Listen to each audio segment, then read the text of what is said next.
Welcome back to Austin Vintage Wheels. Well, it's a sad day in the Vintage Wheels garage today. I was out in the Texas Hill Country earlier this week riding with the Antique Motorcycle Club of America at their National Road Run, about 80 miles into day two. Heard a bang and lost a cylinder, and it was still running and idling, but I pulled over and pulled the plug, and sure enough, that plug was beat up.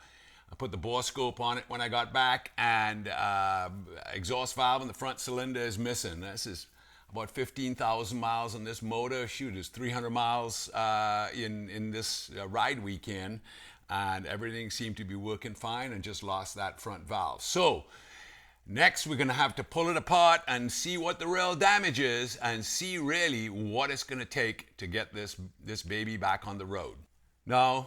Now, Vincent designed these fairly well to make them easy to come apart.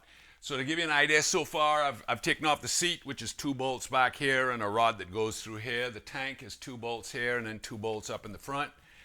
Next, I'm going to pull the carburetor off, disconnect some ground wires from the frame, etc. Disconnect the oil tank right here from the feed. Then I'm going to support this handlebar and also the back section here. Put a lift underneath the engine, disconnect the top of the spring boxes here for the rear shocks, and then undo these 2 bolts that attach to the heads. And this whole front section, we're talking the oil tank and the whole front end and everything there, will lift away from the bike, leaving the engine exposed on the lift. And that makes it a lot easier to get to the cylinder head here and pull it apart and see what the real damage is. So stay with me here. I'm going to speed through the next section, and we'll see. I've only done this one time before, so we'll see how well it works.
Well, there you have it. Got the cylinder head off.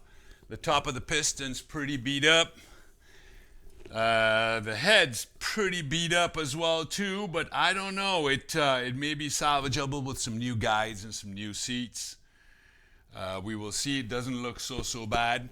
The valve found the valve in the exhaust, and it sure was look broken. I'm going to have an expert look at this and see if perhaps this was breaking ahead of time. I can't tell if the valve hit the piston and then broke. Probably it did. If it came loose at the collet, it lost the stem completely. But I think overall it's not as bad as it could have been, so I think we're going to be able to get it back in action here pretty soon. The bore looked good, like I said. The cam looks good, so I think maybe dodged a little bit of a bullet on this one. So stay tuned and follow along as we rebuild this thing, get this head repaired, or perhaps get a new head if I can find one, and get that rebuilt and get this old girl back on the road. So thanks for watching.